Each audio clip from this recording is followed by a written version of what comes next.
चारों युग की दीपावली की कथा।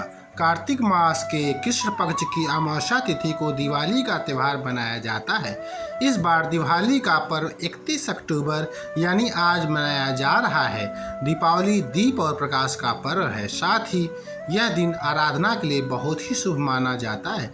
जिस प्रकार आध्यात्मिक साधना में ज्योति बिंदु तक पहुंचकर साधक मन के आकाश में छाए जन्म जन्मांतर के अंधकार को दूर करता है, उसी तरह दीपावली में दीप जलाकर अमावस्या के अंधियारों को मिटाने की कोशिश लोग करते हैं, क्योंकि सनातन के ग्रंथों में दीप ज्योति को साक्षात परमब्रह्म और जनार्दन अर्थात विष्णु माना गया है। इसलिए दीपावली आत्मा को जागृत करने का पर्व है।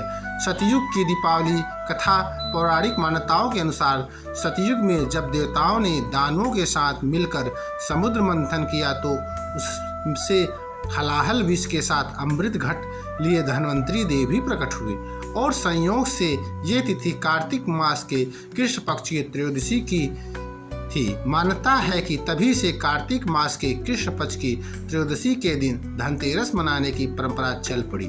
समुद्र मंथन से ही कार्तिक मास के कृष्ण पक्ष की अमावस्या के दिन कमल पर विराजमान लक्ष्मी माँ का प्राकट्य हुआ और तब देवताओं ने उन्हें प्राकट्य होने की खुशी में पहली बार दीपावली मनाई और तब से ये महान त्योहार अस्तित्व में है।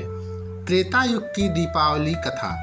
वाल्मीकि रामायण और तुलसीदास की रामचरितमानस के मुताबिक त्रेता में भगवान राम जब 14 वर्ष का वनवास काटकर अपनी पत्नी सीता और अनुज लक्ष्मण के साथ अयोध्या लौटे तो अयोध्या वासियों ने उस रात पूरे राज्य में दीप प्रज्वलित कर खुशियां मनाई, क्योंकि भगवान राम बुराई के प्रतीक रावण का वध कर अयोध्या लौटे थे।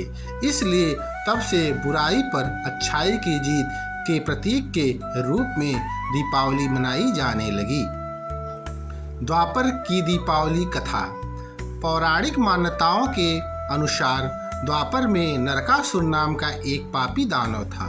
उसे वरदान मिला था, भूदेवी के अलावा उसे कोई मार नहीं सकता। अपने इसी वरदान का फायदा उठाकर नरकासुर ने देवताओं पर अत्याचार शुरू कर दिया। नरकासुर के आतंक से बचने के लिए सारे देवता त्राहिमाम करते हुए भगवान कृष्ण के पास पहुँचे, क्योंकि श्री कृष्ण की पत्नी सत्यभामा भूदेवी का ही अवतार थी। इसलिए भगवान कृष्ण सत्यभामा के साथ रथ पर सवार होकर नरकासुर से युद्ध करने पहुँचे, लेकिन नरकासुर का एक तीर श्री कृष्ण को जा लगा। अपने पति परमेश्वर को जख्मी देख सत्यभामा अत्यंत क्रोधित हो गई और उन्होंने तीर का संधान कर नरकासुर का वध कर दिया। संयोग से उस दिन कार्तिक मास के कृष्ण पक्ष की चतुर्दशी का था, इसलिए नरकासुर के वध की खुशी में उस दिन नरक चतुर्दशी और उसके अगले दिन से दीपावली का त्यौहार मनाया जाने लगा। कलयुग की दीपावली की कथा। जैन धर्म के 24वें तीर्थकर भगवान महावीर ने कार्तिक मास के कृष्ण पक्ष की अमावस्या को ही अपने नश्वर शरीर का त्याग किया था। इसलिए इस दिन को भगवान महावीर के निर्वाण उत्सव के रूप में मनाया जाने लगा, क्योंकि महावीर के अनुयायियों ने उनके देह त्याग के बाद ये माना कि अंतर ज्योति चली गई, इसलिए उनके निर्वाण के दिन दीपक जलाकर उनकी भरपाई करने की कोशिश की जाती है। बौद्ध धर्म में भी दीपावली का बहुत ज़्यादा महत्व है।